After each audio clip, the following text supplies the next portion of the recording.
कुछ time slot में वो होना चाहिए। अभी वो क्या है कि हमने कुछ सांसारिक कार्य या हमारी कुछ जिम्मेदारियां होती है, उसके लिए हमको उस टाइम स्लॉट में नहीं आना पड़ता है। तो फिर भी है, हम रिकॉर्डिंग सुनकर है ना प्रश्न उत्तर हम लिख सकते हैं, बराबर ना अविनाश जी? प्रश्न उत्तर तो हम लिख सकते हैं रिकॉर्डिंग सुन के ना, जी जी जब जी जी तुमको प्रभु जी। समय रहेगा। 8 बजे 9 बजे आप ऑफिस से आते हैं, है ना? मैं तो रिकॉर्डिंग आप, ही देखता हूँ, फिर बाद में रिकॉर्डिंग ही हाँ, देखनी होती लेकिन है आप बाद में। प्रश्न के उत्तर भी लिखिए अगर आपके पास समय जी है जी तो। आपके प्रश्न ठीक के है उत्तर प्रभु नहीं जी। आते हैं मुझे, इसलिए जी बेटर है प्रभु जी, कि आप मैं करता हूँ। एटलीस्ट उतना तो आप कीजिए, तभी आपको ये सब समझेगा। नहीं तो फिर अगर आप लिखेंगे नहीं ना, तो फिर वो ध्यान में नहीं रहेगा हमारे, ये सब चीजें आप भूल जी जाओगे प्रभु जी। इसके जी लिए, ठीक प्रभु है? जी। ओके।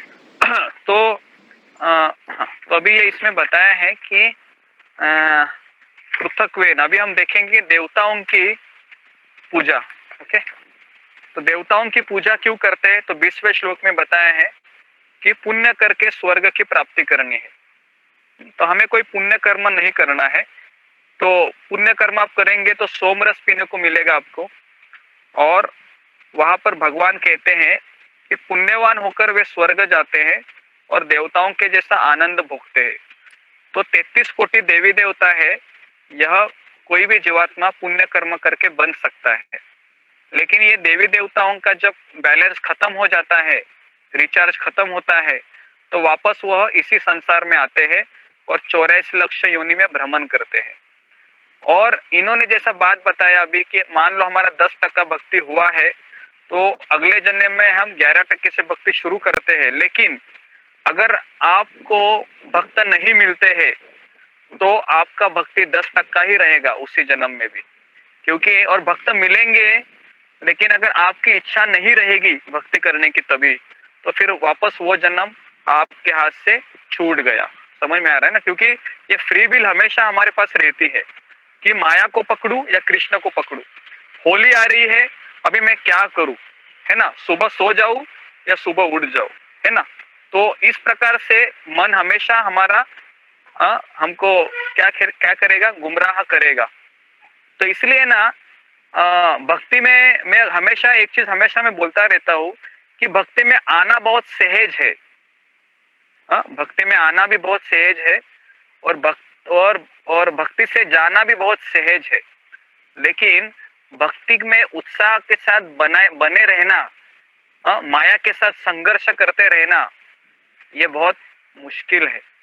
तो इसलिए ये भक्तों का संग ही है।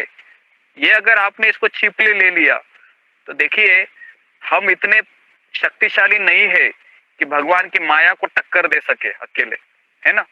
वो संभव नहीं है। भगवान की माया है हमसे काफी शक्तिशाली है। तो इसलिए हमें कभी भी ये सोचना नहीं चाहिए कि मैं सत्र में नहीं आऊंगी और मैं आसानी से घर में भक्ति कर पाऊंगी, तो ये नहीं होगा।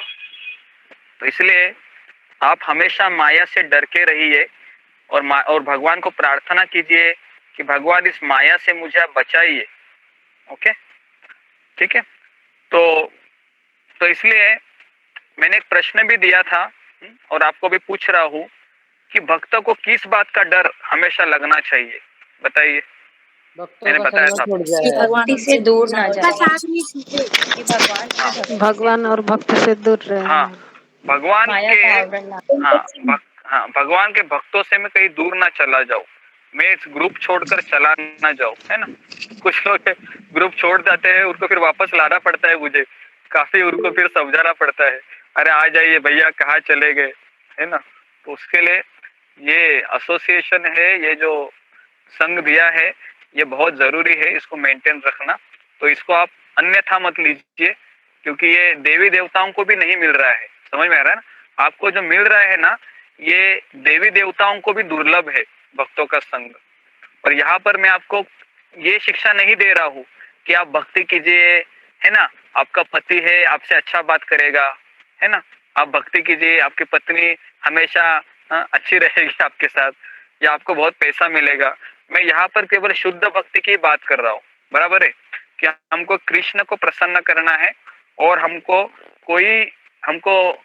हमारा कोई जीवन का ध्येय नहीं है। जो गोपियों का जो भक्ति है ना, कौन बताएगा मुझे गोपियों का भक्ति क्या है एक लाइन में? गोपियों का भक्ति,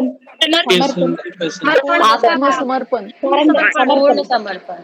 हाँ वो आत्मसमर्पण है कि जैसा मैंने वो स्टोरी बताई थी, याद है आपको, वो भगवान के चरण, अपना चरण धूली, किसी को अगर भगवान का सर दर्द हो रहा था, याद है आपको, वो चरण धूली उद्धव की लगाते। स्टोरी जी जी। तो उसमें गोपियाँ क्या बोलती है, कौन बताएगा मुझे? नारद मुनि को गोपियाँ कुछ बोलती है। हाँ बोलते हैं कि कहती है कि हम कितनी भी बात और हमारे चरण धूलि से एक जन भगवान की का खुशी के बुखार लिए ठीक हम हो रहा है, तो जो करोड़ों इसलिए जन्म भी कृष्ण को नरक ठीक में है। जाने को तैयार है। जाने के लिए तैयार है।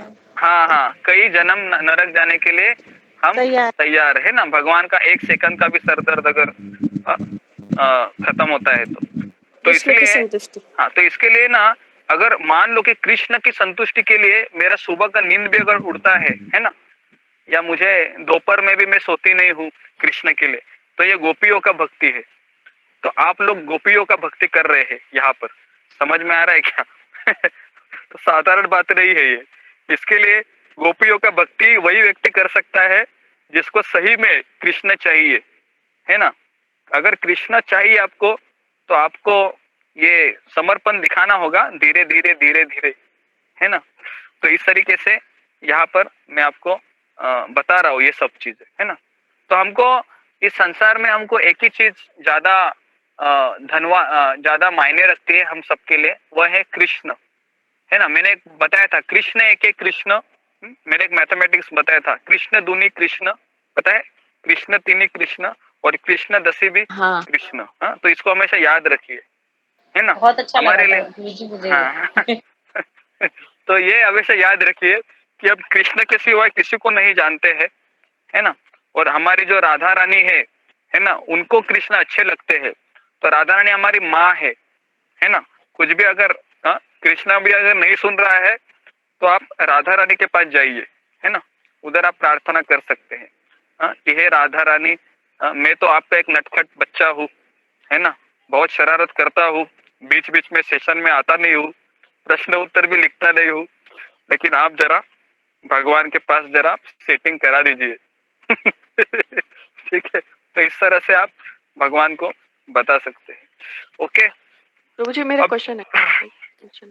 आपने बोला राधा रानी या महाप्रभु की हम भक्ति करेंगे तो भगवान कृष्ण जल्दी प्रसन्न होंगे। तो अगर बाई चांस हम भक्ति करते करते उनसे ज्यादा अट्रैक्टेड हो गए और मरते वक्त भी हमें राधा रानी या महाप्रभु जी याद आते हैं, तो कृष्ण तो याद आएंगे नहीं, तो फिर हमारा क्या होगा? नहीं, अगर आपको महाप्रभु याद आ गए तो आपका सबसे बेस्ट आपको अगर होगा, क्योंकि मैंने बताया था कि कलयुग में कृष्ण से भी ज्यादा हमको महाप्रभु की कृपा प्राप्त करना है, चैतन्य महाप्रभु की। लेकिन प्रॉब्लम क्या है कि हमको बचपन से हमने चैतन्य महाप्रभु के बारे में सुना नहीं है, हमने कृष्ण के बारे में सुना है, इसके लिए कृष्ण के प्रति आकर्षण तुरंत लग जाता है। लेकिन महाप्रभु के बारे में अभी तक सुना नहीं है, केवल 3 दिन हमने सुना था, है ना। तो आपका थोड़ा सा आकर्षण हुआ था, आपने उपवास भी किया, बराबर ना।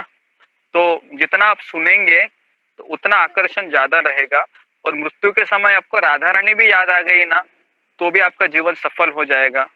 अगर आपको आपके गुरु का शिक्षा भी अगर आपको याद आएगा, है ना, जैसे हमारे कुछ प्रभुपाद के शिष्य है, एक शिष्य को कैंसर हुआ था, 1985 की बात है, तो वो भक्ति छोड़ के चले गए थे प्रभुपाद जाने के बाद। लेकिन प्रभुपाद की इतनी सेवा की थी उन्होंने, तो प्रभुपाद ने उनको कहा था कि मृत्यु के समय मैं तुमको लेने के लिए आऊंगा। और जब वो शरीर छोड़ रहे थे तो उन्होंने अपने गुरु भाइयों से कहा कि देखो प्रभुपाद आ रहे हैं मुझे लेने के लिए। तो अंतिम समय में उनको प्रभुपाद जी दिखे। तो अभी गुरु को दिखने से भी वो भगवान के पास चले जाते हैं, है ना। तो ऐसा जरूरी नहीं है कि हम, अगर भक्तों को भी आप देखेंगे तो भी आप भगवत धाम जाएंगे, राधा रानी को देखेंगे तो भी भगवत धाम जाएंगे, कृष्ण का स्मरण आएगा तो भी आप भगवत धाम जाएंगे। इसके लिए हमें केवल एक ही बात की चिंता होनी चाहिए कि मैं मेरा रोज का जो कोटा है ना, माला का, और जो भी मेरा जपा का है, वो मैं बराबर कर रही हूँ कि नहीं, है ना। उधर ही हमारा ध्यान होना चाहिए। भविष्य के बारे में इतना सोचना नहीं चाहिए कि मेरा कैसे होगा, कृष्ण याद आएगा कि नहीं, वो हमको कृष्ण पे छोड़ देना है। समझ में आ रहा है? ओके जी कहते हैं जैसे कि भक्ति हमने कई साल से भक्ति नहीं करा, एंड टाइम पे अगर प्रभु का नाम लेते तो ये थोड़ा ना कि हम भगवत धाम चले जाएंगे, ऐसा तो नहीं होता ना। ऐसा होता भी नहीं है। अगर हमने जीवन भर कृष्ण